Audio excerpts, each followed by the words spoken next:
Hello, everyone. Germ here, and welcome to Apostates with Drinks. I'm very excited to be live again here with you all. I cannot believe it's actually been almost an entire year since the last time I was live. Can you believe that? The last time I was live, I was doing those secretly hanging out with people kind of thing when COVID was just starting and everyone was in lockdown and feeling real lonely. And then I kind of disappeared out of the scene for a little bit after that. So now I'm back and ready to get to it again. And I'm very happy that COVID's just about over now. But I'm still feeling like a little lonely and missing people, like especially ex-JW meetups. You know how you'd meet up with all your ex-JW buddies at the bar for some drinks or a little bit of food and kind of gossip about our old religion. And that's kind of what we're trying to do here with Apostate with Drinks, is try to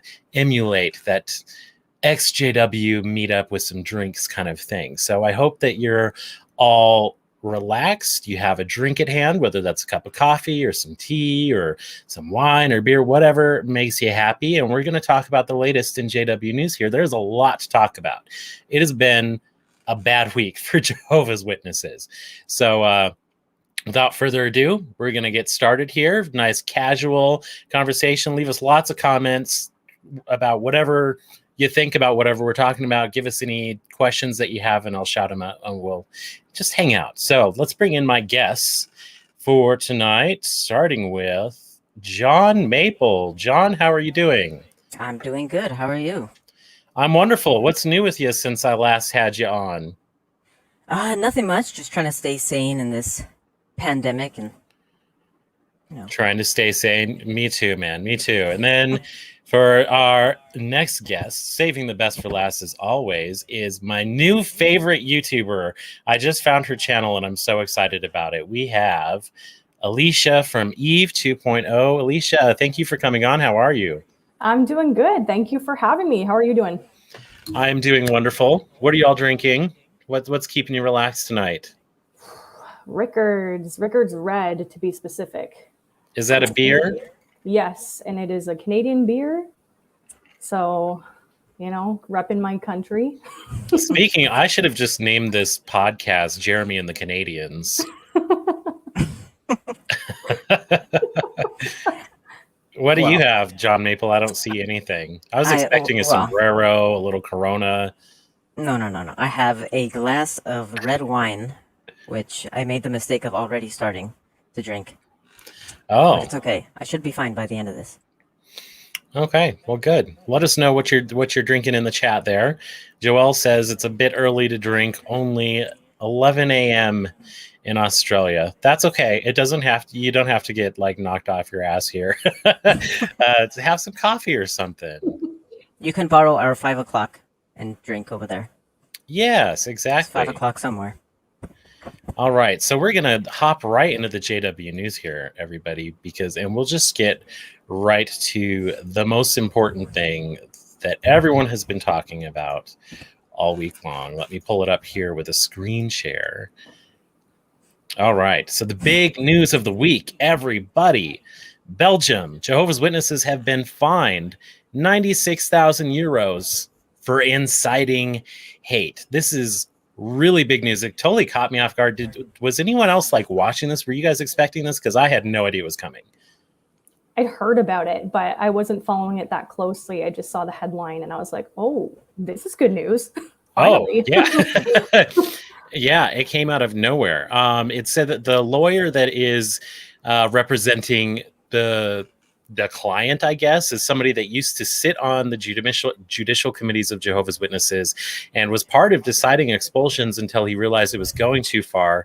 And they're acting on behalf of a man whose wife is still a member and is ignored in his own home. That's just ridiculous. Yeah. So they kind of went with a hate speech angle from this, which I wasn't expecting, but I think it's very smart. They're framing it as the way that Watchtower treats people that leave the religion is inciting hate. It really is. You leave, and the people that you're close to, they don't really have a choice of whether or not they get to still talk to you.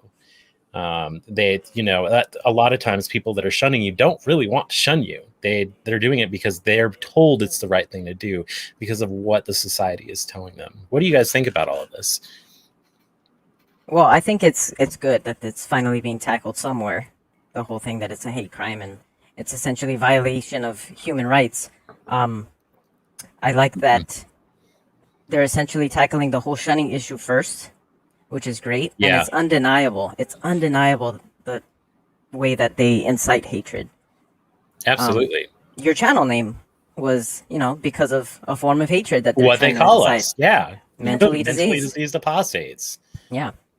I think one of my favorite things about this case, because I watched the JW Watch episode about it, and Patrick Hake, who was part of this whole thing, he mentioned how it was so important when they went after this, that they just wanted this verdict. It wasn't about monetary compensation.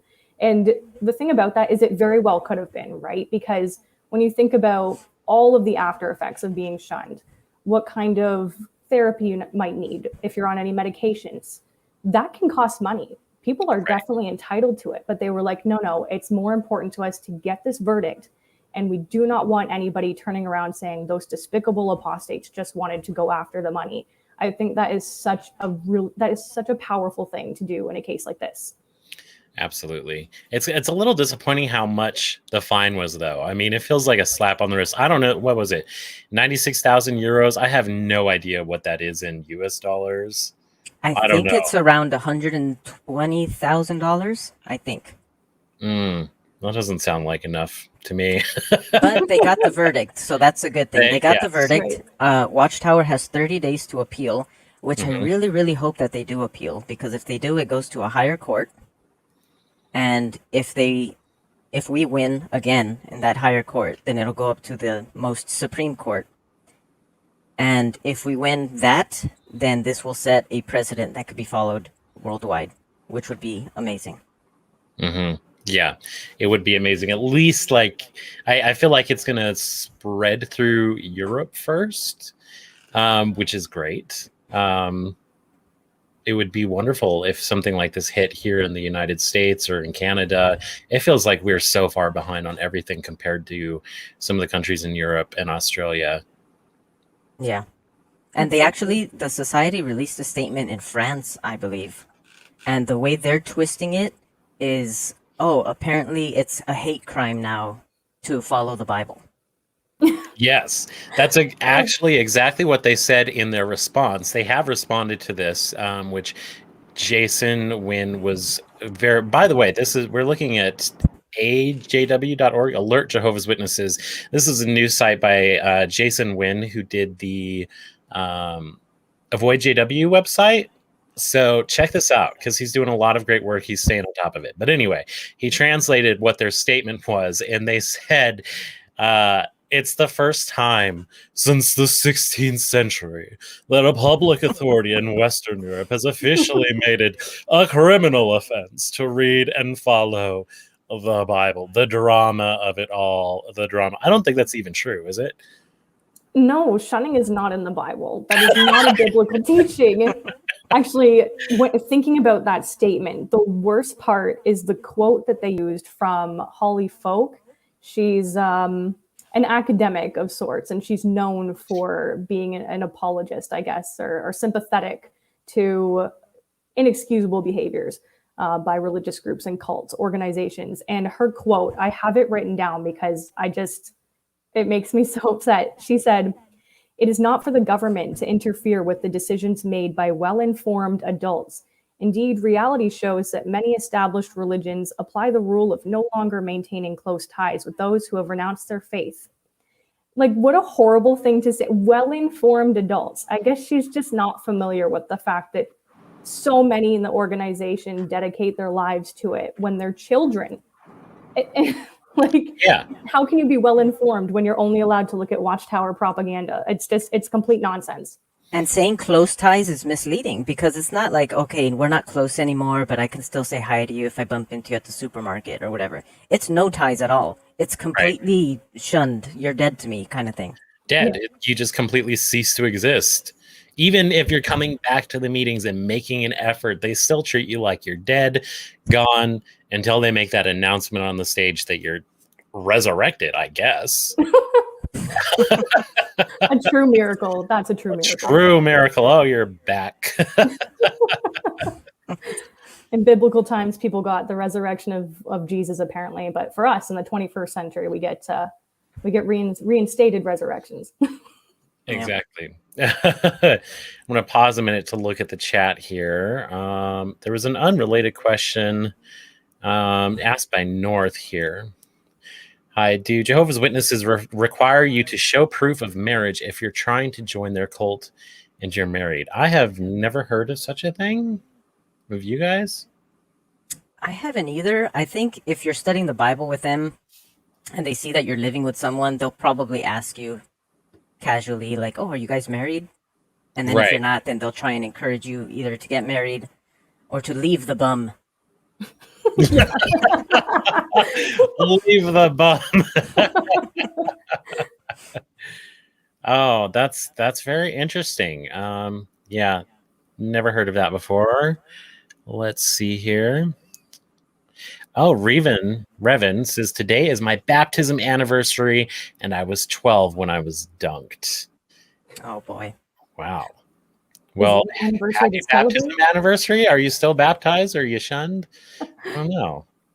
I don't know what to say to that. Do I congratulate you or give you my condolences? I would say congratulate them because they're here right now, right? God dunked at 12 and they're right here. So absolutely. Okay. All right. I think that sums us up for the chat. Do you have any further to say about the Belgium case? I feel like there's like tons to say, but a lot of people have already said it. We just want to gossip about it and make fun of them a little bit. Yeah. Ready to move on to the next one? I think John has the next one. Yes. Let me go ahead. This is regarding the Supreme Court decision in Spain, yes? Yes. Let me pull it up here. Where is my Spanish tab that I could not understand? Oh, there we go. El Supremo. That must be it. Okay. Tell us all about this, John. Okay. So I had to put on my translator's hat for this one. Essentially, it has to do with a court decision from the Supreme Court in Spain that affects not only Jehovah's Witnesses, but all other religious congregations in Spain. And it has to do with the data that the organization collects, specifically on the people who have left that are no longer part of the religion. So essentially, the court concluded that, in this case, Jehovah's Witnesses can only keep the basic data of people who have left, and the basic data includes their full name, the date that they joined the religion, and the day that they left the religion. But they can only keep this data if the person plans to return. So I assume maybe somebody who was disfellowshipped, but they're working towards getting reinstated. If that's the case, then they're allowed to keep the basic data. Otherwise, they can't. Interesting. Well, this is still like really good news on a totally different. I mean, this isn't going to make Jehovah's Witnesses go under or anything, but I have no idea what kind of information they have on me, and it makes me very uncomfortable that they have any at all. So this is good that they're cracking down on the data, I think. Yeah, and actually the judges from this case studied a case back in 2017 of a woman who sued the organization to try and get them to get rid of her data. And she was trying to get rid of her first and last name, her sex, the date of birth, and then the day that she joined and the day that she left. One of the arguments that the organization put up for keeping the data was to avoid double baptisms, which I think is a very flimsy argument, and luckily the judge rejected it just flat out. And another reason that they claimed that they needed to keep the data of the person's sex. And this is very interesting because one of the JWs that was there was saying that it was important to keep the data of their sex in order to control the general prohibition of cross-dressing and sex changes. Which I think is Way crossing the line. They went mask off about that one. That's for sure. They sure did. So that's what they're talking about with the double baptisms. Am I understanding that right? That's why they need to take the sex information is so that there's no double baptisms of a transgender person. Is that what they're saying? I guess much of what Watchtower says doesn't make sense to me anyways. It's probably because they don't want to avoid an opportunity to disfellowship somebody, right? You know, Right, they want to make sure they can do that just to exert that power if they can. Born in Pixie says, who the heck would want to get dunked 2 times? I mean, I never wanted to do it. The baptism was such a terrifying concept to me. Just like, stripping down in front of all these people and everybody watch. I don't know. I wouldn't want to do it twice. That's for sure. Especially if I was transgender. Yeah, but have you seen those pools though? Especially in the summer. Oh, they look appealing. I'd get double dunked just to hop in the pool for a few minutes. Just to hop in the pool. I haven't been to so now they have like their whole convention centers now with like an actual pool inside. Did you guys get dunked in one of those, or were you in like old school, inflatable pool at the arena kind of thing? Yeah, I did the inflatable pool. I did it. I had it at the district convention in front of like 10,000 people in one of those inflatable pools, and I volunteered to go second, and I hated it. It was very scary. Mine was at a circuit convention, and they have like the built-in pools in the lobby. Okay. Yes. Okay. Do they do district conventions at those places? No. I don't think so. No. They It's only usually the rent circuit? out like an arena or a stadium. Okay. I'm sorry for all the off-topic questions. I've been out for a long time. We have a super chat from Lori DeCola. Thank you for that super chat. She asks, what do you think about people in the U.S. requesting their info? I want to know what they have on me, but I'm worried about purring. I also worry about purring myself, but I'm just putting myself in their crosshairs. Yeah, I don't know. I wish I knew what info they had on me. With all my judicial committees, who knows what dirt they have on me still. I feel like it's a fool's errand to go on your own to do it, because Watchtower has so many resources, and this is going to cost you a lot of money to go, because you're going to talking about going through courts and the laws. But I feel like if you got a bunch of people together, like a group, you'd have a much better shot at actually succeeding and not going bankrupt in doing so. So if you got a bunch of people together, maybe go that way. I don't know. Let's do it. Let's start a campaign. Get all XJWs to request their info. Get the data. I would love to get the data. I would love to know what's written about me. I'm so curious. I don't know, but I worry too. Like, once you're on their radar, what are they going to do after that? And I also wonder, how easy could it be for them to kind of, to quote Tony Morris, sanitize the information that they have? So I don't know if I trust them. Hashtag get the data. Yeah. Like a Fox asks if anyone have you watched the Zoom baptisms? I didn't know they were doing Zoom baptisms. That sounds weird. I saw one. It was in the back of a pickup truck that they filled up with water. What? Are you serious? You're lying. I'm not lying. They had it. Lying. They set out a tarp. They filled it with water, and some guy got dunked in the back of a pickup truck. And they aired it all on Zoom. And there was another guy in the background with a banjo, but that's not a What? It's the most relevant part. Are you kidding? But yeah, that's the only one I've seen on Zoom. I haven't seen any. I heard that was a thing, but I have not seen any. Wow. That's crazy to me.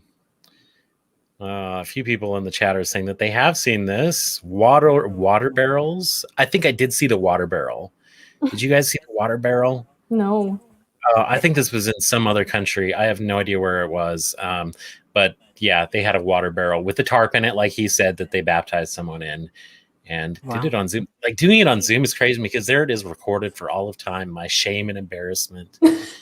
The moment I signed my life away, and all of my flab on full display. To be fair, even in conventions, there's always a room full of cameras recording everything. Mm-hmm. Well, and they're going to use this footage, right? In a couple of years from now, they're going to put out some propaganda videos about the critical times hard to deal with during the pandemic times, and they'll show everybody, bending over backwards to get baptized for the organization in barrels and trucks, and it'll just be used to strengthen people's faith. And it's cringy just thinking about it, but I'd bet some money on that being a thing within the next couple of years for sure. Probably.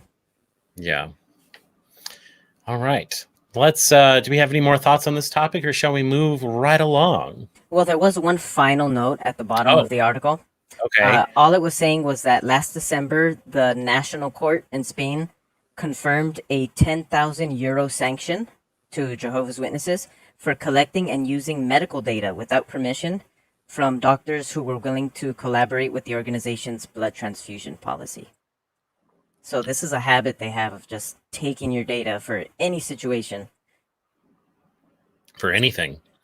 And what are they doing with it? I mean, they've been collecting data for years just from people they meet door to door, not even just their baptized member. They do it for everyone they run into. Yeah, that's true. Yeah. You thought Facebook was bad. Yeah. Got Jehovah's Witnesses, man. All right. Well, let's move on to our next bit here, which I believe is our dear friend Eve 2.0. She has this. Let me pull it up. Boo, boo, boo, boo, boo, boo, boo. The one with the whole phrasing that I cannot say. So I'm just going to let her do the entire thing. E4259. Okay. Aha! Here we are. It's all you, Eve. Tell us all about this. Yeah, so this was some more good news, as updated as recently as yesterday. So Jehovah's Witnesses have finally opted in to join the National Redress Scheme. Finally, after repeatedly refusing and insisting that they did not have the institutions in place for this to apply to them personally. They pretty much kicked and screamed the whole way, but once the law changed in Australia to say that, look, any not-for-profit organizations, anyone who has charitable status currently, they will lose it if they do not join into this scheme. So for anyone who's not familiar with what the redress scheme is, just in simplest terms, it is a program to provide redress to victims of CSA, child sex abuse within the organization. So it gives them access to counseling if they request it. This is based on a case-to-case basis, so the victim can decide whether or not they want it, but they are entitled to an apology from the organization, from someone of their choosing. And so it gives them also some monetary compensation as well to help out with getting the support that they need after enduring what they've been through, right? So, of course, they kicked and screamed the whole way. And once they joined on, they said that they are law-abiding citizens, that Jehovah's Witnesses care about following the law, and that once the law changed, they wanted to join up. But I would just like to say, for anyone who's wondering, that is not the case. They could have opted out and still been allowed to function. They just would have lost their charitable status. This is not by any means them saying they want to follow the law and do the right thing. This is about the bottom line. They did not want to lose that money. Exactly. It was all about the money.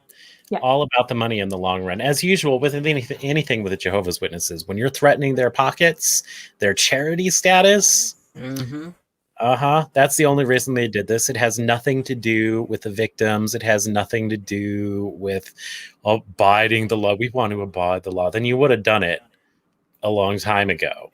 Right. They had ample opportunity, and they waited till the very last moment. And we had confirmation yesterday that they have officially filed the paperwork. So they are going forward with it. So that is good news. But, I don't want anybody to be deceived thinking that they did this of their own volition. It was because when push came to shove, they did not want to lose their charitable status. And that is why they signed up.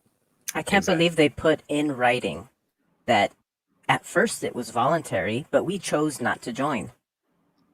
It's like, why? You guys are just making yourselves look so much worse. Yeah. So stupid. Yeah. A lot of people are asking in the chat if they've actually done it, if they've actually done the paperwork, and it appears that yes. Lloyd Evans tweeted yesterday. Apparently they touched on this on JW Watch, but Kim Silvio has confirmed that the onboarding process is underway.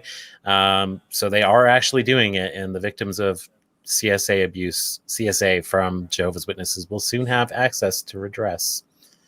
So that's great. Mm-hmm. It's great. I don't know all of the full details, if there's any limitations or anything like that. Does anyone know?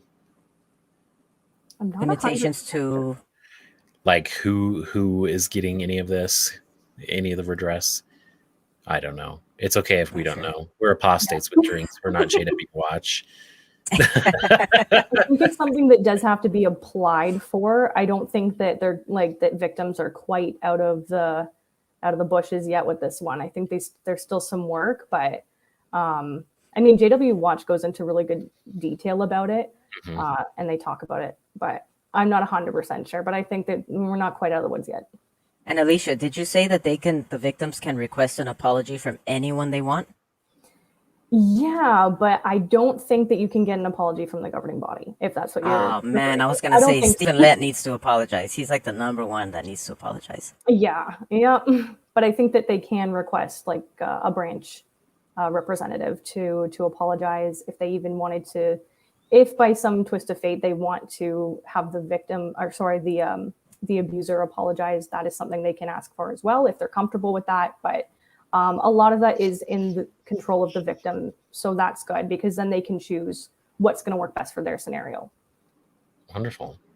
Oh, hey, Mark O'Donnell's in here. He's the one with the know-how. Yes. Now I'm embarrassed to even be talking about this in front of him. He's a nice format and discussion, just popped in to say hello. Thanks so much for popping in, Mark. I really appreciate that.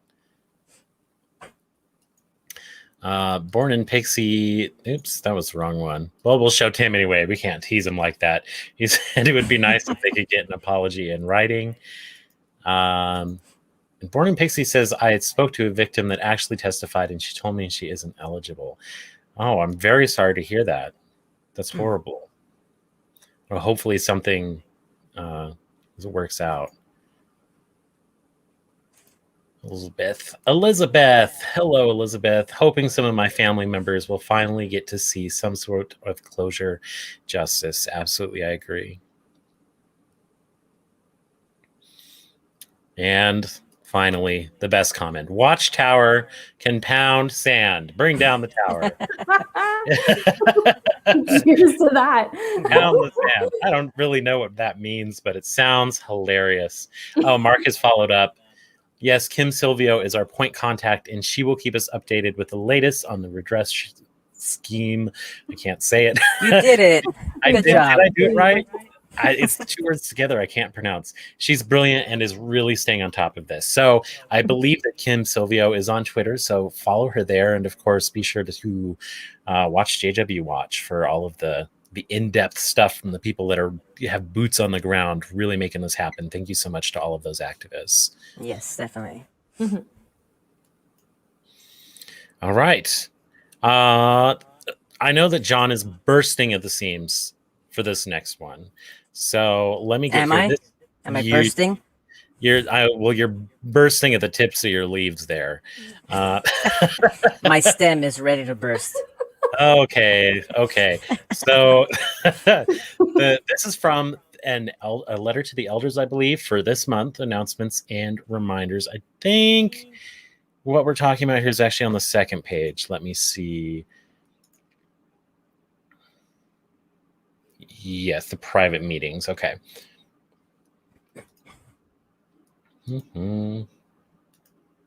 EVVO. All right, John, tell us what the heck we're looking at here. So this was actually supposed to be covered by you, but it's fine. I'll take over. You're a liar. I have you written right here. It's fine. So this is essentially an elder's letter that has informed elders that they have been made aware that some people in congregations are forming their own little study groups. Imagine family worship, but to a greater extent, and not necessarily having to do with that week's meeting or anything. They're just maybe getting together and doing like a little Bible book club and just reading the Bible and, you know, what they liked about this verse or that verse or whatever. And some even go as far as to pray before and after and kind of make it like their own little meetings. Yes. God forbid. The apostasy of it all. So apparently the governing body has become aware of this, and they are telling everyone to stop. They're saying that Jehovah provides all the spiritual food that you need through their faithful and discreet slave. And that's all food at the proper time, ladies and gentlemen. It might be rotten, but whatever. And we all know what that means too, right? They're Yeah. worried people are actually going to get something out of their Bible study, and it's not going to line up with what the governing body is saying. Yeah. Maybe such as discovering that shunning is not in the Bible. Ooh, that'd be a big Yeah. one. And I think that's what they're so desperate to stop, because they're saying, hey, if it's not sanctioned by us, if we're not telling you to do it, don't do it. Like, you get all the spiritual food that you want from our meetings that we give you. There's no need to create your own little Bible study meetings. It's so strange to me because from what I understand about what they're actually doing, it sounds like they're basically emulating the old book study groups that we used to have. Like, we used to have 3 meetings a week, and you'd get together at somebody's house and do basically this with a small group of maybe 10, 15 people, and you'd pray. Is what they're doing somehow different from that? Kind of, in a way. It's different because at the book study, they were studying a publication from the Watchtower. So it's not like they can really veer away from what the Watchtower wants them to learn. And it was typically one elder per household of wherever the book study was being held. But with this, it can be anything. It can be like, hey, Jerm and Alicia, come to my house tomorrow and let's read the first 5 chapters of Matthew and see what we think. That sounds fun. Yes, Really with fun. it's a blast, I promise. You know what? I want to read Lamentations, actually. Let's start there. Let's get right into the meat. Songs of Solomon, but my Bible studies include weed, so it'll be a good time. You know, I almost wonder if they're a bit opposed to this because they had a really hard time getting people to get off of the book studies after they ended. People were really attached to that. And there was a constant bombardment of information being like, guys, this is Jehovah's chariot. We're moving forward.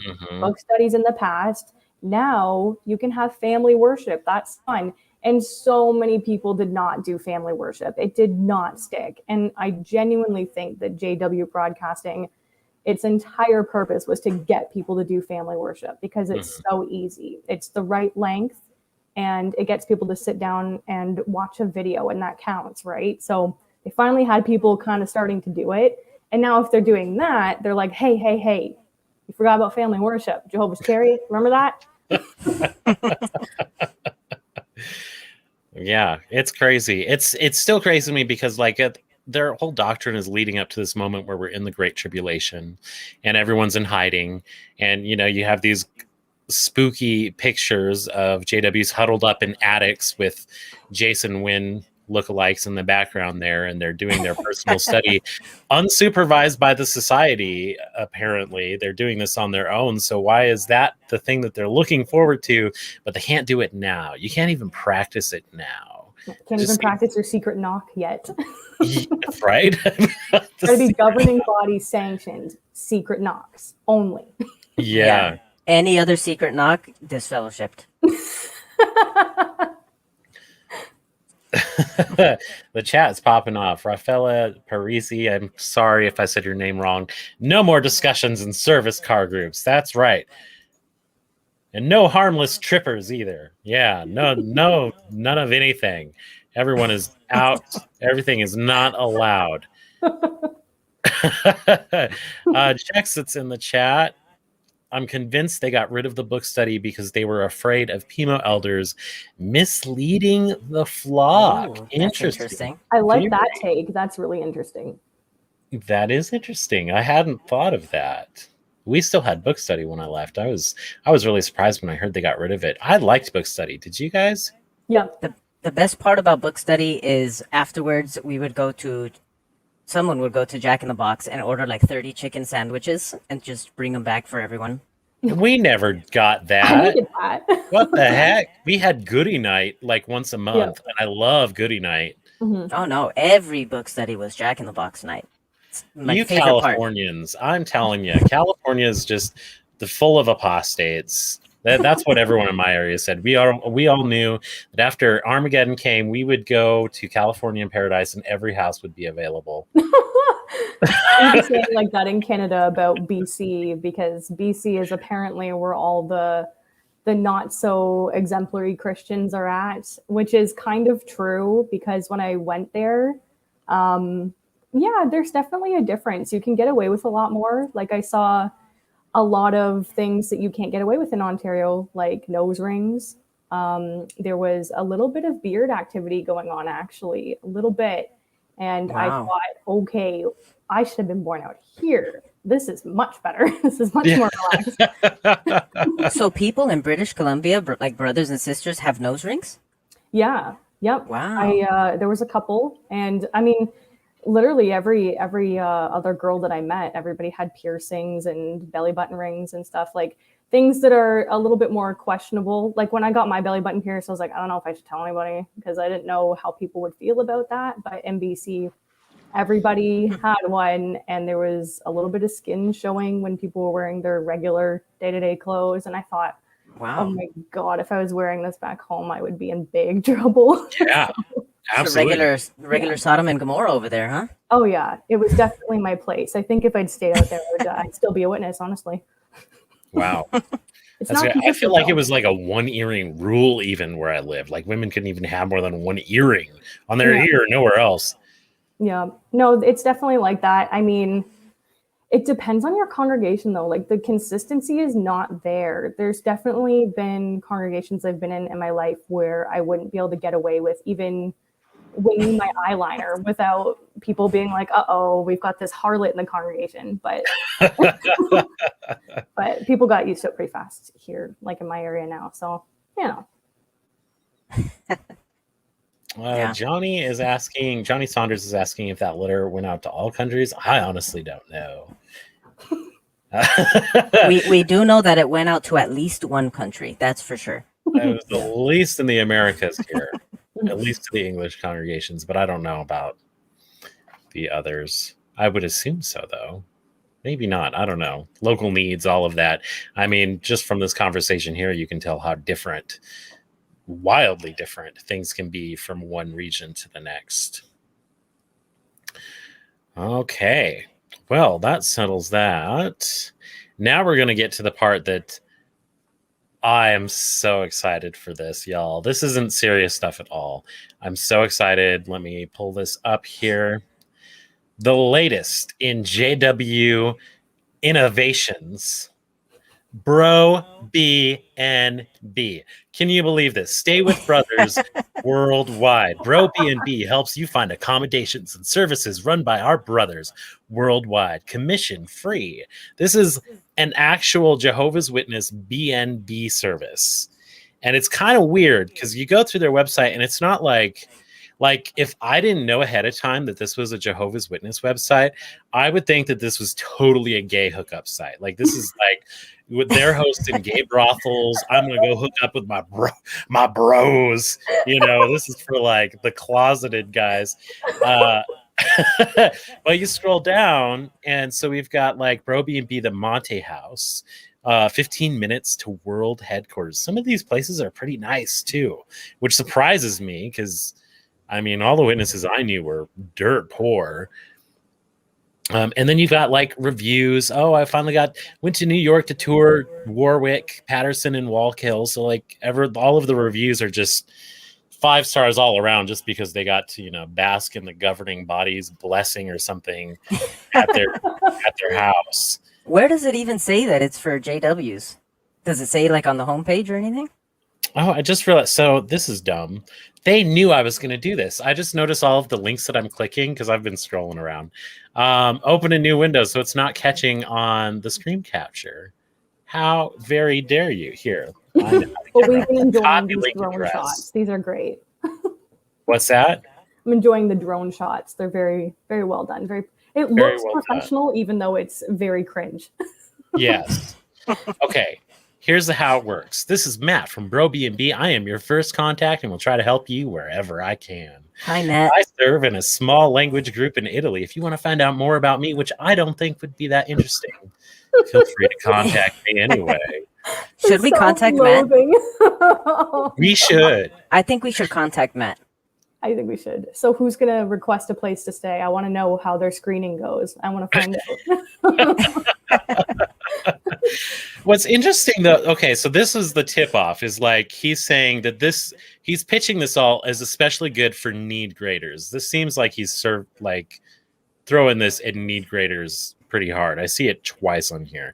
And you don't pay any commission, so I don't think that he makes any money off of this. You browsed through this too, Alicia. Did you see like any kind of compensation this guy is getting out of it? It feels like a scam. Honestly, yeah, I don't think I believe him with the commission thing. Like, where else would, I don't know. It's hard to know. There's no transparency, right? So they could say that, but, their price is whatever their price is. So if you're looking at it, you just take it at face value. So, I mean, I think they're taking a cut, because why wouldn't you? Why would you go to so much effort to set this up if you were not taking a cut? Like you were not taking a cut or luring bros into your lair. Yeah, something is wrong here for sure. Like, look at that bird. There's something wrong. And it's green too. Yeah. I'm not sure. Like JW colors are clearly blue. It looks like a mentally diseased bird, honestly. Yes, it absolutely does. And it's interesting. So like you were saying, John, you can't really tell immediately that it's JW on their website. You kind of have to dig for it, but you look at their social media. God, they're everywhere. They're everywhere. And they have almost 41,000 followers on Instagram. And it's bam, jw.org. Find JW Rentals commission free and tours. Bro B&B. Hashtag Bro B&B. Hashtag bro. Hashtag bro. Hashtag peacocks. Just bros hanging out with bros. I feel like this is this peacock here. I feel like this is a hidden message. It's like a dog whistle of sorts. Yeah. Oh my God. I love this. This is hilarious. Everything about this. I would love to see what kind of people are contacting them, because at first glance, you're not going to know this is for Jehovah's Witnesses. If you're just a third-party bystander with no idea, this does not look like it's for Jehovah's Witnesses. It looks like it's bros wanting to stay with bros. Bro, that's exactly. And I'm sure, he's got to have a ton of gay people in his inbox. He's got to. Because if this shows up on any search engine whatsoever, I am telling you right now, the gays are all over this. And they want to know what Brother Matt looks like. Yeah. I think they can't mention Jehovah's Witnesses legally, or else they might be required to cease and desist using their name or logo or anything like that. So they have to be sneaky about it. True. Do you think that's why he's not taking commissions? It might be the reason too. But then you get little clues here and there, like need grader. That's an exclusively JW term. Exactly. I think from now on, whenever I travel, I'm going to stay at a bro B&B. Yeah. And I'm going to leave behind some printouts from JW Facts. I might leave a copy of Crisis of Conscience. Oh. Yeah. Do a little unwitnessing. Yeah. Oh, that's good. And do it where the homeowner won't realize it. Yeah. Right. Okay, well then what's the point if they won't realize it? Well, for the next person that rents there. It's not like a dead fish you leave in the attic or something. You know how you go to a hotel and you always open the drawer and there's a Bible in there? Just replace that with Crisis of Conscience. Yeah, there you go. Yeah, I like that. The Bibles, replace them with Crisis of Conscience. Actually, I have a question about this website, because that bird logo, I swear I've seen it somewhere. Do you think that that bird is the same bird they used in that video about like the apostate apps? There's one that they use that's supposed to look kind of like Duolingo, and I'm pretty sure that's the same bird. Because they mentioned birdcatcher, right? Yeah. In that video? Like, maybe. The comments are cracking me up in the chat. I keep putting things up that I just can't. Need greater sounds very thirsty to me. I had this up earlier, but Kirsty K said free extra pillows. Oh my god, Pillowgate all over again. Like a Fox has a good idea. We need to make New World Translation book sleeves for Crisis of Conscience, I'm assuming. That's a good idea. Ooh. Okay, so I just checked the Apostates video, and it's definitely not the same bird. This bird looks like a normal bird. It doesn't look like a mentally diseased bird. Well, then just ignore me. I guess my site is just getting... Well, if I take the logo and put it on my channel, then it's a mentally diseased bird. True. It looks more like a banana than a bird. Banana with legs. Another sign that this is a gay brothel website. It's a banana bird. A green banana bird. There you go. There's something fishy about this site, that's for sure. Something's going on here. I kind of want to try it though. I kind of want to see, like, if I ever get to travel again, I might check out some bro B&Bs and see what's going on here. I'll have to leave like my contact information behind though, in case I never appear again. Who knows? I would love to know what their screening process is. If this is open to everybody, or if they will screen you to find out if you're a JW. Like if they're going to say, show me your no blood card or something like that, you know? Yeah. Guaranteed. What congregation are you from? I'll say whatever John Maple says. It's for this, so that they can check. We've cracked it, and we know now. Someone has to like book a room and like see how the process is. Yeah. I volunteer, Alicia. I would do it. I don't care about anything. I'd do it. I love that about you. Oh, Sean Smith is in the chat from Sean String. What is hiding under those peacock fathers? That's quite the Freudian slip there.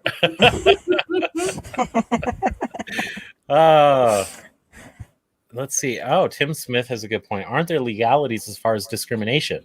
Can they advertise only to certain religious groups? Can they really exclude people who have different faiths? That's a good point. And I would say technically no, except that he's supposedly not taking commissions here. So if he's not taking commissions, I don't know if that gets him out of those kind of legalities, if he's not actually a business. True. Yeah. I don't know. That's a good point. I want to look into this more for sure. Yeah. And the business is based in Italy?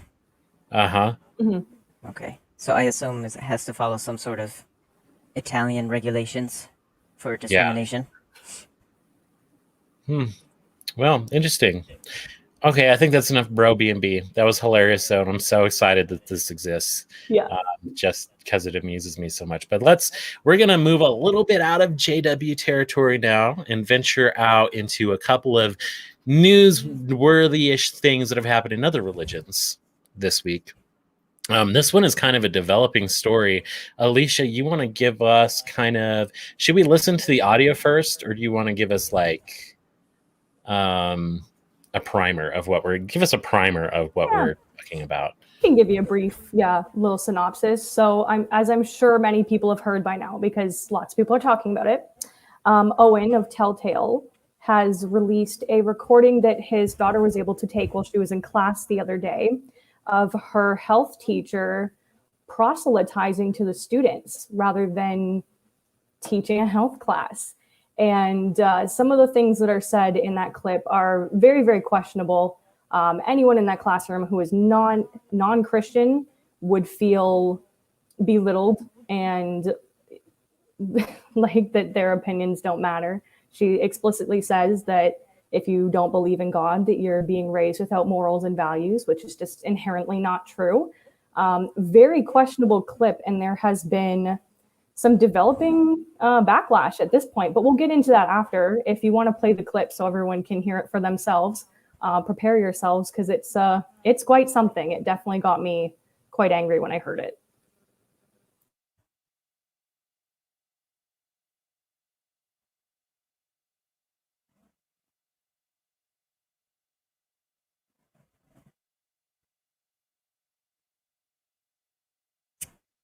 Is it playing audio? I don't hear anything.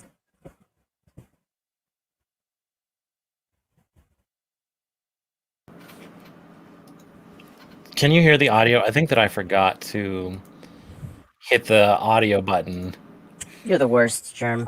Yeah. I was hearing it just fine. I'm like, la la la la la. Share audio. Myself Sorry, I haven't live streamed in a year. Give me a break. God, Okay. that portrait is so creepy. Okay. The left portrait. Yeah. Okay, here we go. Sorry about that. When you get to 7th grade, we go a tad bit You can hear it now. And then when Yeah. you get to 8th grade, we start studying how dangerous sexual thinking and behavior, what it can do to you. Okay? And the one thing is, I'm hoping that you all are brought up by a good family or person, whoever's raising you, that they're teaching you right from wrong, and that it's not okay to be sexually active. If you look at the Bible, it says, sex isn't for love, it is for what? When is the time you should? After marriage. After marriage. I have got so many kids that were so against me in my first and second period, you would have a heart attack. It makes me sick how they believe. And I'm thinking the upbringing that you guys are having from your parents. I'm not saying that bad about your parents. It's just different nowadays. And I hate it. They say all you do is you everything you're teaching about sexual transmitted disease stuff, you keep referring back to the Bible. And I said, I almost said because I'm right, but you can't force somebody to believe in God. And that's whether you do or not, that's your opinion. But I just can't get my head into there where people don't really think there's I don't know, I'm just kind of shocked. They'll know one day, won't they? And that's what worries me. I don't want anybody to be lost. So I try to squeeze it in a little bit without getting in too much trouble. But there's so many kids that don't believe in God and they don't believe in values. And they don't care whatever they do, however way they want to dress, whatever way they want to act. If they want to be with a boy or a girl, that's their choice. And that's fine. I'm not arguing. I'm just saying I don't believe in that. And it's just a fight battle. I'm trying to teach you guys, when you learn about the body, you need to understand that when your hormones start being released, you're going to start having a little bit of sexual feelings or thoughts. That's normal. Everybody does that. The thing is, you have to learn to control those hormones. Because when they start getting released, yeah, you're going to start thinking differently. That's just normal action. That's what happens. Okay? And it's going to happen between 9 and 18 or 19 years old. You're going to start thinking that way. Okay? There's nothing wrong with it. The thing is you've got to choose what are you going to do about those feelings and thoughts. And if you're brought up with morals and values, then God's going to be there to help you make better decisions. You're going to mess up, right? We all mess up all the time. Okay? I'm just trying to tell you to be very careful, because when the hormones start being released, it's like they're uncontrollable. But you guys are the ones that you've got to get a grip on those hormones, because they will ruin your life if you don't. Wow. I am like blood boiling mad. Yeah. At hearing very troubling. Blood boiling mad that believe whatever you want, but you're a health teacher. Mm-hmm. You're a health teacher. This is not the time or place. And I just think that his daughter, her name is Kylie. She's 12 years old. This is 5th or 6th grade, I believe. 6th grade. Yeah. 6th grade. Mm-hmm. What a kid. I know. To like have the foresight to record this, and this lady like had no idea that she's saying this to Telltale's daughter, one of the most well-networked atheists out there. Mm-hmm. Had no idea what's coming for her. No, it's insane. And honestly, I can't, like, when I was that age, I don't think I would have had the foresight to do something like that. But in that clip, like, she just says so many just awful things. Anyone who's sitting there and doesn't believe in God is basically being told that their parents aren't raising them right. So you're essentially writing off everyone's upbringings and assuming everyone's bad. And she also has the audacity to make that veiled threat, if you didn't catch that there, by saying that they're going to find out someday, right? But I don't want anybody to be lost. Like, she tries to water it down, and it's like, yeah, we all know what you mean, lady. You're telling all these children they're going to go to hell, and this is just, it's inappropriate. And she's shaming these kids in the future if they decide that they want to be sexually active. They're told that it's wrong and that they're making bad decisions and that it will ruin their life. And that's just not true. These are opinions. And it's just so inappropriate. It's a public school setting that she's in. This is not appropriate. And for all of the children sitting there they're in this woman's care. She's been entrusted to mold these minds and teach them about something very important. And instead, she's deciding she's going to proselytize to them. Like, you don't need to go and get a degree to become someone who does this. You went to school to be a teacher. Be a teacher. This is not what you're supposed to be doing in that setting. So it's very upsetting. And so Owen reached out to the Freedom from Religion Foundation, and they wrote a really great letter to be sent to Superintendent Ryan Sachs there in West Virginia to basically say, look, these kids should not be subjected to this kind of coercion. Something needs to be done about this. Something has to be done about this. This is not appropriate. And at this point, there's been conflicting reports. It sounds like she may be dismissed, but I don't think we're really going to know for sure until about the end of the week, maybe next week.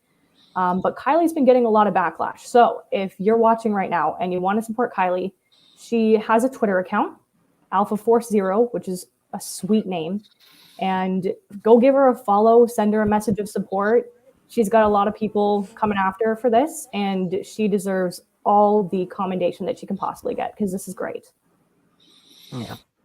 Yeah, absolutely. And it's so terrible. Apparently, it's terrible that the hate that she's getting on a local level from what he says are Trump supporters that they actually tried to dox her. They released her phone number today online. Wow. They had to actually change her phone number today because they've been harassing her so hard for doing this, for calling this teacher out who absolutely should be called out. And it wasn't even like this teacher was just on a rant or something. Like, she was like, blah, blah, blah, blah, blah. She was involving the kids. She was doing that thing that Jehovah's Witnesses do and high control groups do when they're trying to indoctrinate you, saying a statement and then getting you to verbally agree with them. And you know that if you don't verbally agree with them, when she asked, like, well, she asked some question in there and got the kids to answer exactly what she wanted them to say. And that is indoctrination.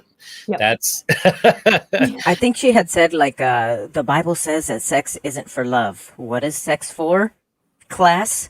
After marriage. That's what it was. Yeah. After also, marriage. What Bible is she reading where it says that? That's besides the point. Who knows how many times she's done this in other, like, sessions of her class? How many generations of kids grew up with this warped mentality and shame just for having natural sexual desires? Yeah, from what I've read, Kylie's mom went to the same school and had the same teacher, and apparently she's been doing the same crap for 15 years. And that's part of why Kylie was prepared for this. Telltale sent her to school with a pen recorder. Awesome. Smart guy. He's like, if this ever happens, you do this and we'll take care of it. And that's what happens. So I'm glad she's getting hers. Maybe we don't really know, but he's asking that if you want to get involved and help out, to contact a local news station to cover the story. I've put a link to that in the live chat, and I'll put a link to that in the description too when this is all over. And try to remember, this is quite the ordeal. Johnny Saunders says telling them their parents are bad is disgusting. I agree. Like, you're crap talking their parents too on top of this. Tim Smith says the kids learned nothing in that class. This is exactly the same information they would learn in church, which means they would learn nothing beneficial at all. Exactly. And that's exactly right. If they want to believe this or whatever, there's a place for that, and that is church, not at school. Yep. Catching up more with the chat here. I just want to say the one thing that I do appreciate from that clip is when she mentions her first and second period classes, that she was getting a lot of pushback. I'm like, thank God for that. You know, it's good that kids are giving her pushback, because they should, and they shouldn't be tolerating this kind of behavior. And I'm just glad to hear that kids are in a position where they can recognize that this is wrong, and that they're telling her that what she's saying is wrong. Absolutely. Yeah. I'm glad that it was. It sucks in general, but I'm glad that it was Telltale's kid, because hopefully if everybody works together here, she won't be able to do this to any more kids ever again. I hope, which is much needed in his area. He seems to live in a very religious, conservative area that is doing a lot of things like this a lot because they're not ever challenged. And it's so important to challenge these people that don't expect to be challenged, that are used to just doing whatever they want. They need a little pushback. Okay. Let's move along to our next bit. We're already at an hour and we still have like stuff. I think we have like one more news article that we wanted to talk about. And then after that, we wanted to do like a live Caleb and Sophia react. So let's get through this last news article real quick. And this, of course, is about the Vatican barring gay union blessing, saying God can't bless sin. This was really disappointing, because this new pope has been pretty progressive so far as popes go. Like, he's been on the record as saying that gay people do deserve rights and protections, and they shouldn't be shunned from their families for their sexuality, and they should have basic social and civil rights. And now they're saying that they'll no longer bless gay unions because God can't bless sin, it's very disappointing. I guess I'm a little bit bitter. I'm bitter and jaded about all of this, so I'm not surprised that they did this. But it sounds like the Catholic Church is still welcoming gays into their churches. And they're not necessarily stopping them from getting married. They're just no longer blessing them, which I guess is a big thing for Catholics to get blessed. Is this a big thing for them? But I feel like we weren't even allowed to say the word bless in that kind of context. Yeah. I think it is a big deal. I think every mass they get blessed. Although I'm not sure. Yes. Yeah. So you know what, Germ? I bless you. Oh, thank you. I personally bless you. I appreciate that. It's maybe another time. Oh, okay. Fair enough. Bless myself. I think of anything, just regardless of this, the divide that it's making between the more conservative, ultra religious people is the biggest thing that I'm worried about, because they are seeing it as a victory. It says here in this article that Donahue said the Vatican left nothing on the table. The door has been slammed shut on the gay agenda, the most decisive rejection of those efforts ever written. Which I feel like that's a stretch from what they actually said, but they are seeing this as a victory, which is too bad. But then there's other people saying, let me find here in the article. I wish I could save my highlights. Yeah. Well, because the Catholic Church tried to make a distinction between welcoming and blessing gay people, but not blessing their unions, because it's the unions that they're saying are not part of God's plan. So I think they'll still bless the people. They just won't bless anything that even resembles a marriage. Right. Which is still sneaky. Simone Campbell, who is, I guess she's the director of the Network Lobby for Catholic Social Justice. and an advocate for greater LGBTQ inclusion in the church, which that's good. She's interpreting it more to say, like you said, you can bless the individuals in a same-sex union. You just can't bless the contract. So it's possible you could have a ritual where the individuals get blessed to be their committed selves, but not the union itself, which... That sounds familiar. Doesn't that sound a lot like, oh, we don't hate the people, we hate the sin? That's what that sounds like to me. Yeah. Yeah. Actually, the Freedom from Religion organization did release an article today talking a bit about this. And the article is literally calling on any progressive Catholics to quit the church because this is not acceptable. And because they are staying involved with the church, because they're still leaving these loopholes for you to be a part of it, that you're almost condoning what they're doing. You're almost facilitating it by being part of it. And they need to be punished by watching members leave. And it was a bit more of a positive article because it actually mentioned that this call that the Vatican just made is actually quite contrary to what most people are feeling about this. It was, I think, 6 out of 10 Catholics are for gay marriage, same-sex marriage. And so this is not a call that is in line with what the majority are feeling like. So I think it's going to cause some controversy. I'm hoping it'll cause people to leave because honestly, get them where it hurts, right? Pull your money from them. Right. Punish them for things like this. It's not appropriate.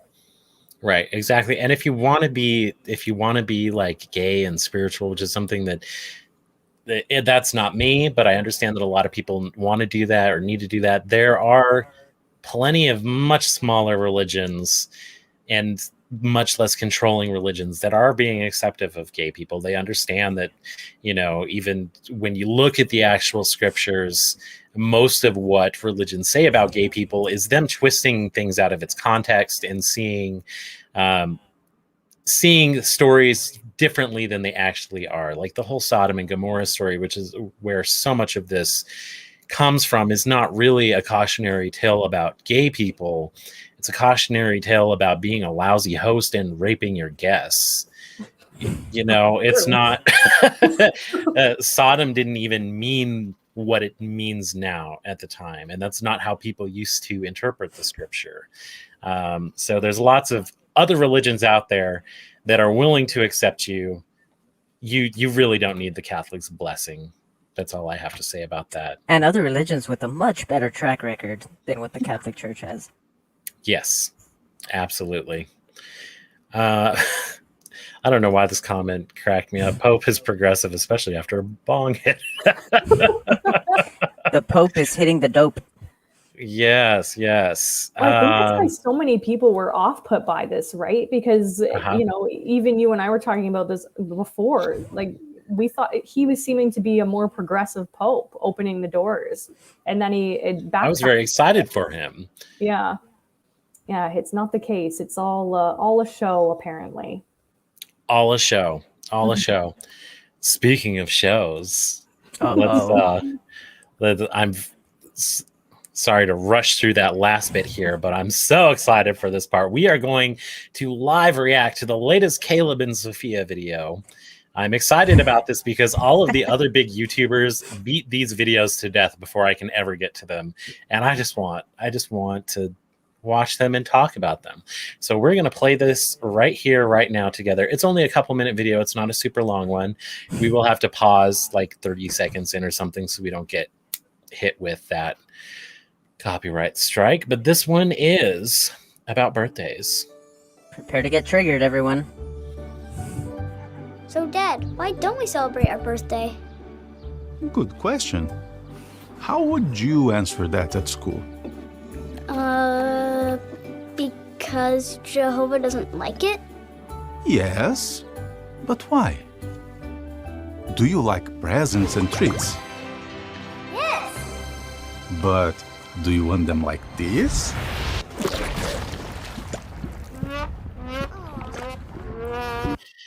So pause right there. I hate this so much. This is so manipulative. Oh, you like presents and treats? And just throw it in a pile of shit.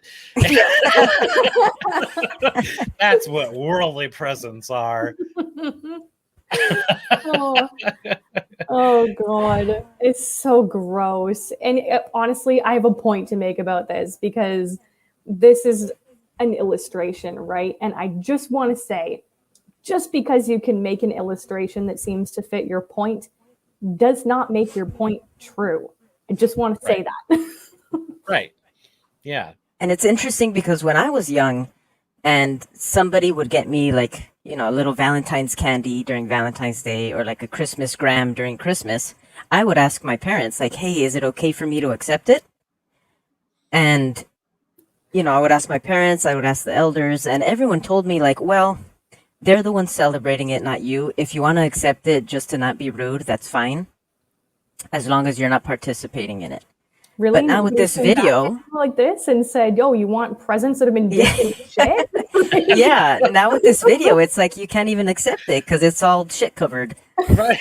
And this is following up on that other, wasn't there last video about exactly what you just said about accepting like a birthday cupcake and the guilt and, you know, they're really, I don't know why they're on this high horse right now. Okay, let's continue.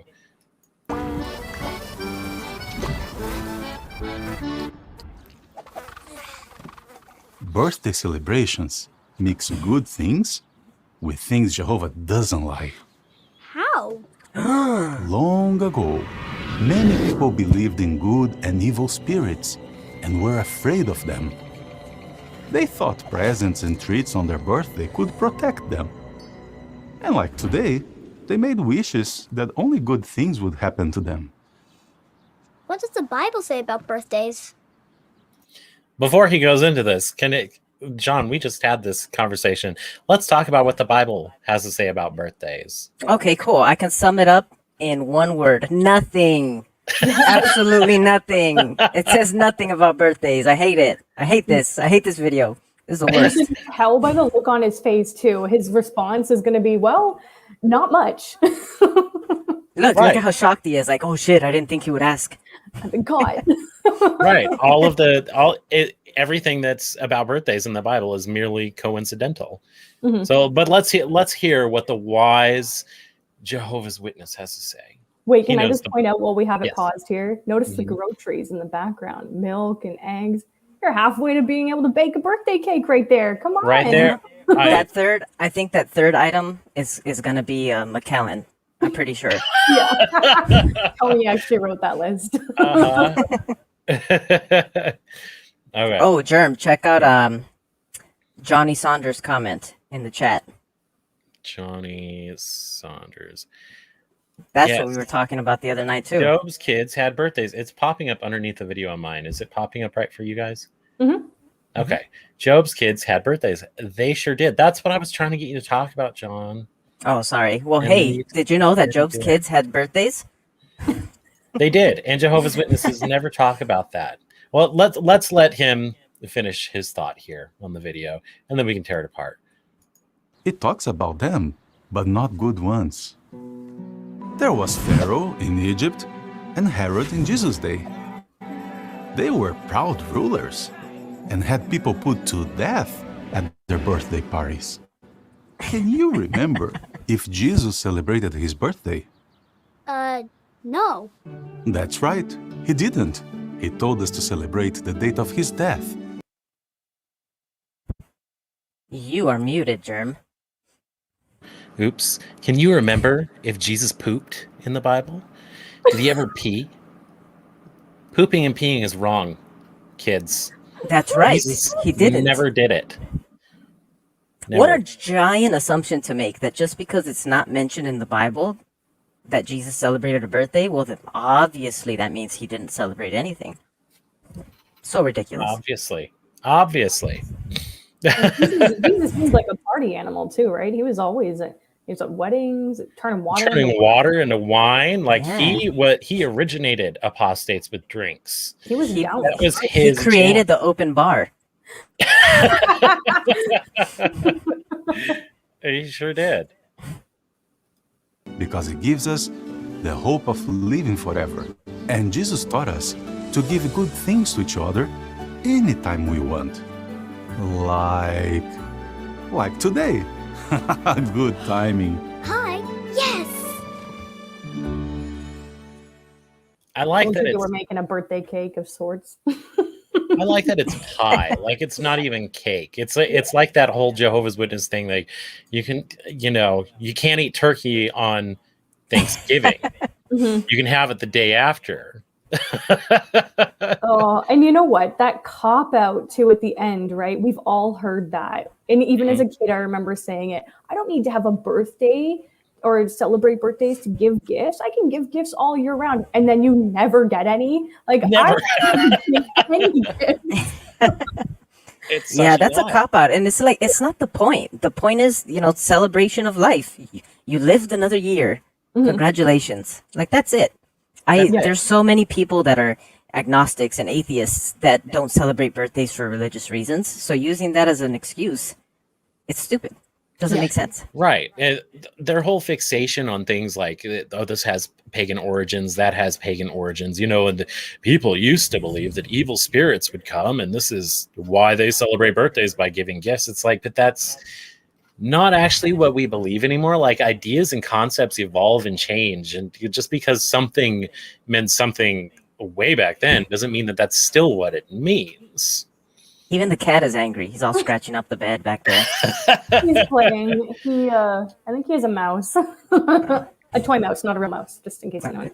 Oh, shit. He's got a mouse on the bed. No big deal. No. But the topic at hand, though, seriously, when it comes to like witnesses will always shit on celebrations, right? Like they're like, oh, I don't need a special day of the year to care about somebody.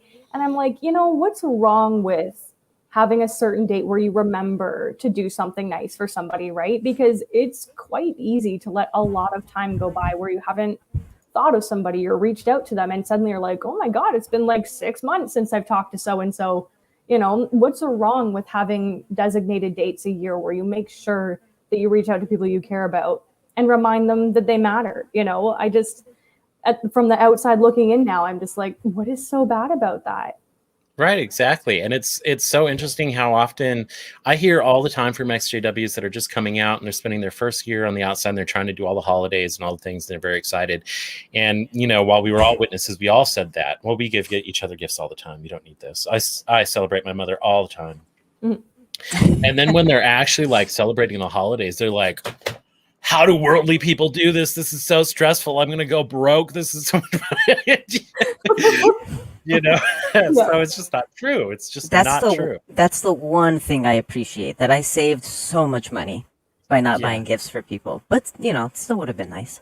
Yeah. I have a super chat here from Marv Alice. Thank you so much for the super chat. She says, we give gifts whenever we want, except you never do.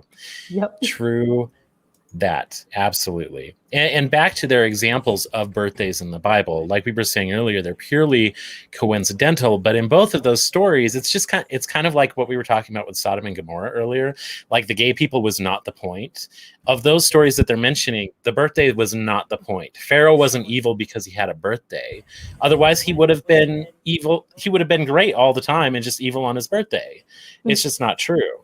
And right. And then he also he put the baker to death, right? That's why everyone says, oh, he put the baker to death on his birthday. That's how you know that it's wrong. Yeah, but he also spared the life of the butler, so he did something really good. Does it not like balance out, or I don't know? Right, doesn't make sense. Right, so out murder, yeah. So he did something good. Was that because of the birthday? Because that was on the day that it happened. And then, like we were saying earlier, Job is the third mention of birthdays in the Bible that Jehovah's Witnesses never cover. And John, we talked about that the other night. You want to talk about kind of why they never bring up Job? Yeah, so some translations of the Bible say that Job's sons and daughters would gather each on their own day. Some translations say each on their set day. Few translations say each on their birthday.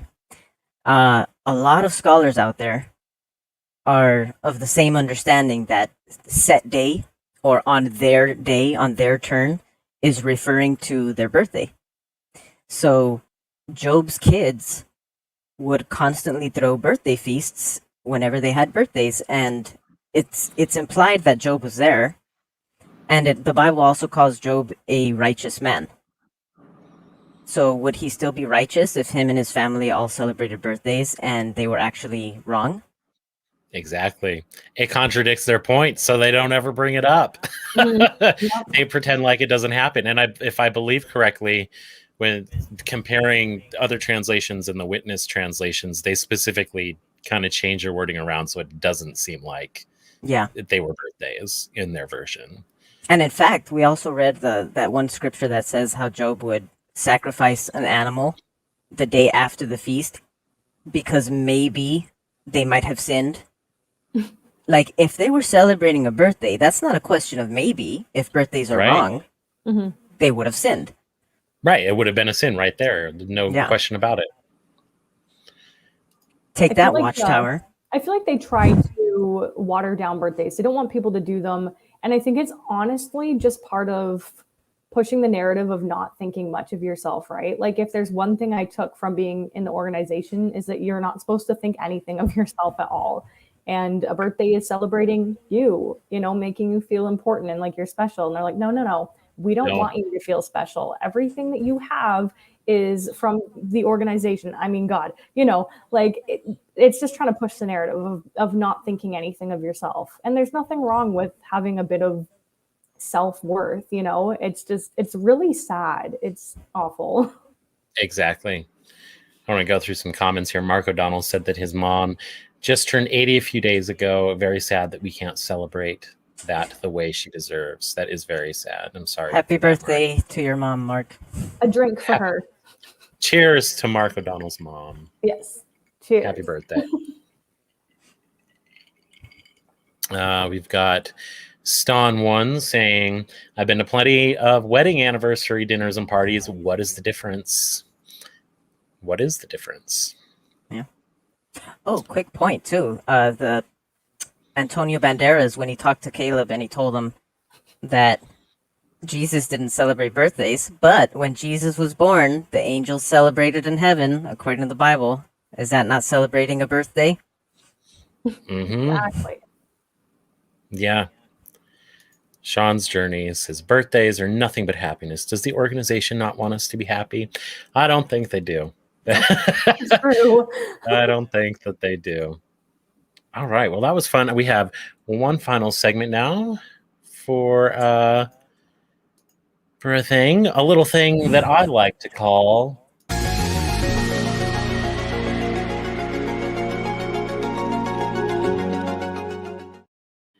All right. May I recommend, Alicia over here has our recommendation of the week. I'm going to screen share. I found it up here on Amazon. Tell us all about your recommendation of the week. All right. I have the book here because I just had to show it to you. So this Oh book, my gosh, she has the actual thing. Let me get Amazon off the screen. I'll let you do your booktuber thing. I just thought, it's memorial season. And many of us, if we're freshly out, we remember that in memorial season, there's usually some memorial Bible reading to prepare your minds. And I thought that this is a great replacement. If you still want to do some kind of reading, get closer to God, get to know what he's like, this is a great book. And there's lots of references in the Bible, different translations as well, if you have one of choice. I see a lot of King James in here, so I know a lot of people are fond of that one if they don't use the New World Translation. I just want to share with you the table of contents because it's just it's just hilarious. So it goes over some of the characteristics of God, the most unpleasant character in all fiction. So we've got things like jealous and proud of it, unjust, unforgiving, control freak, just to name a few. And what a joy this book is. There is lots of great things to read about in here. Just to give you a taste, I will show you a quote on page 36, I believe it is. Yeah. So in the chapter that covers his unjustness, we've got a verse at Proverbs 30 and 17. If you've got your Bible, follow along. And, Oh God. and this one is straight from the King James, and I just want to read it to you because this is a gem, really, truly. This is a spiritual gem. It says, "The eye that mocketh at his father, and despiseth to obey his mother, the ravens of the valley shall pick it out, and the young eagles, vultures, shall eat it." So this means the eyes of disobedient children should be plucked out and eaten, which I think is Totally reasonable. exactly what we want to read this time of year. So there is a lot here. It's quite funny, honestly. I know there are lots of people who still believe in God and take the Bible quite seriously, but if you want to have a bit of a laugh, this is great. I think it's great. And if you are an atheist like myself, it's even better. So that's my recommendation for reading during Memorial season. I love it. We can leave a copy of those at the Bro B&Bs. Yeah. Yes. I'm just gonna go to every Bro B&B with just like a stack of books. Yep. To plant in everyone. I love it. Well, I also, while we're doing the May I Recommends and shouting out things that we really appreciate and love, I do want to shout out all of the great people that are more of quiet activists that have been getting us all of this news that we're kind of farming and using for our live stream here. People like Jason Wynn, Larchwood on Twitter, Mark O'Donnell, everybody from the JW Watch team. Like, if it weren't for them actually doing this kind of work of finding all this news and writing these news articles up, we wouldn't have a show and we would have nothing to talk about. So thank you so much to all of those people. And please do go and bookmark Jason Wynn's new website, a-jw.org, I believe it is. Alert Jehovah's Witnesses. So yeah, we've been hogging up a lot of time now, and a lot of people are just dying to go watch 4 hours of a movie they already saw and hated. Oh, I'm so excited for it. I am so excited for it. So I'll let you go. Alicia, tell us where we can find you. You can find me on Twitter. My Twitter handle is @AliciaWhat'sGood, because if I am anything, I am consistent, and I have the same username everywhere. I don't. And my YouTube channel is Eve 2.0. I will be releasing something new within the next couple of days, just wrapping up some editing now. I've got some exciting things coming. And if you appreciate my terrible jokes and my commentary, that's where you can find some more of that. All right. Thank you so much. Please do go and subscribe to her. I'll running to get a link right now to put it in the live chat, and then I'll put it in the description later as well. John Maple, where can we find you? You can also find me on Twitter at John_Maple_007. And on YouTube, my channel is called JW Review with John Maple, and I actually just released a video, a fantastic interview with Alicia, just right over here. So if you want to learn more about her, You can find out all about her. yeah. All her deepest, darkest secrets, her credit card information, all the good stuff. Oh yeah, everything you need to take my identity. Believe me, you want my life. You want it. Well, I had so much fun. I'd love to do this again with you all. I would love to make this a regular thing. And there's nothing better than drinking and gabbing about our old religion. So let's have one final cheers, everybody, to Apostates with drink nights. Cheers to all of you in the chat. Thank you so much for coming on. All right. And we'll catch you next time. Thank you so much. Bye, everyone. Bye.